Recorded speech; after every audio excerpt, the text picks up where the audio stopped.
On September 2008, a 12-year-old girl became pregnant as she was held captive for 2 days and was forcibly raped by this man, Christopher Marisolo. The victim sought state assistance for child support. However, this caused Marisolo, a registered sex offender and rapist, to be contacted for an order of affiliation, saying he has joint legal custody and visitation privileges over the child. According to Rhet, 1 in every 6 American women are raped in their lifetime, and 5% of rape victims ages 12 to 45 become pregnant as a result of rape. This is a huge problem in our country and may even touch close to home for some of you. And while researching for a topic for this speech, I came across this topic, and it blew my mind that in 7 states, rapists have the ability to gain parental and visitation rights for a child conceived through rape. I did further extensive research on this topic while preparing for this speech, and that is why I believe the federal law should prevent rapists from gaining custody and visitation rights of a child who has been conceived through rape. First, I will talk about the reasons why rapists should not have parental rights. Second, I'll disprove those that oppose my viewpoint. And third, I'll tell you the ways we can change the current law and terminate the rights of rapists gaining parental and visitation rights. So, let's begin.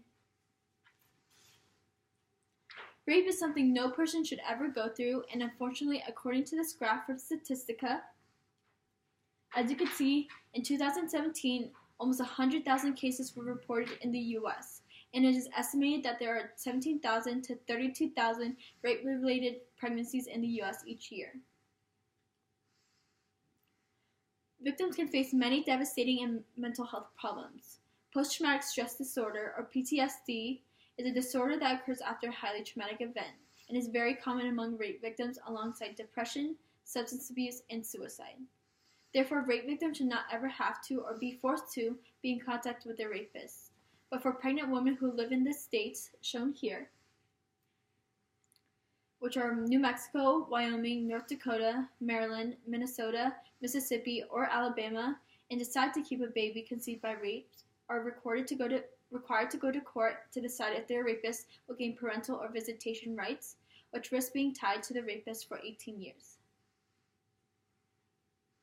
It is so outrageous that women who have already been traumatized have to experience further trauma and psychological pain as they now have to deal with violent confrontations and custody battles with her rapist.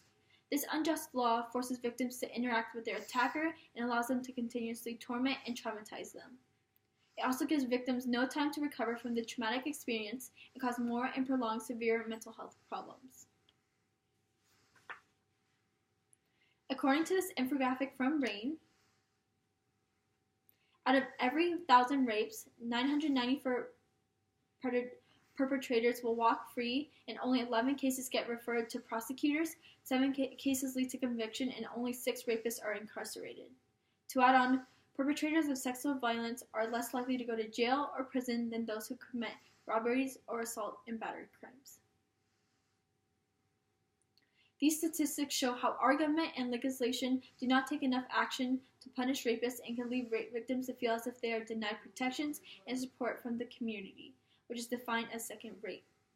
The law allowing rapists to gain custody and visitation rights leave rape victims vulnerable to second rape by our legal system, making them feel blamed, doubted, and victimized.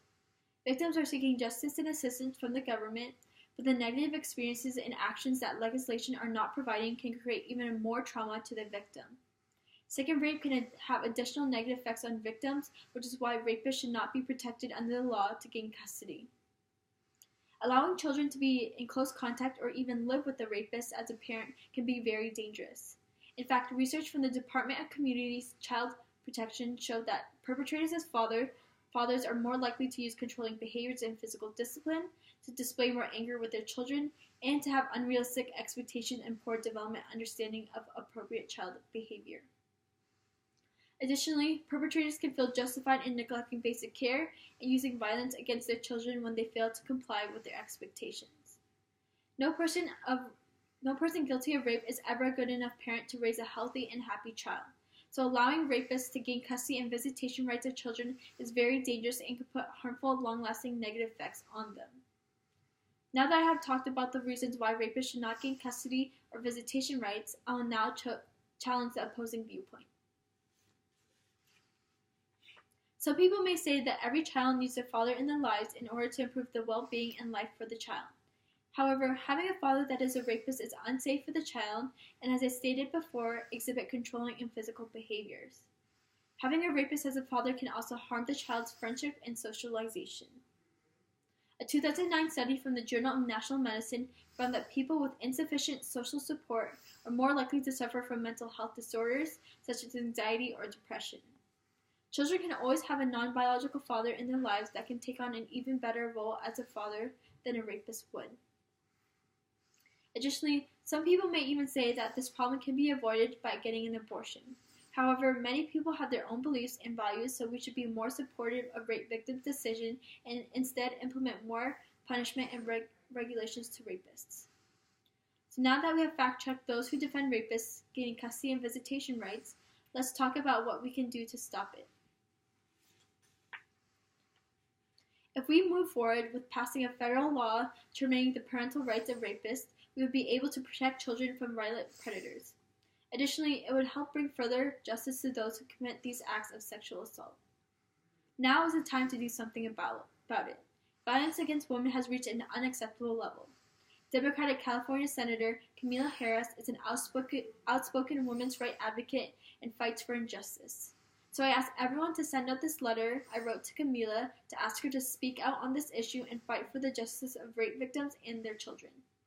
We need to encourage her to introduce this to legislation to prevent rapists from obtaining parental rights in every single state.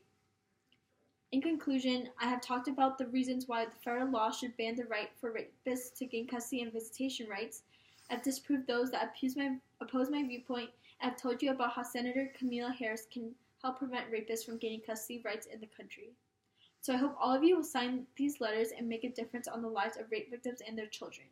And while you're signing it, think about that 12-year-old girl rape victim and her child and the effects they will have to endure for the next 18 years because our law allows her rapists to have custody and visitation rights.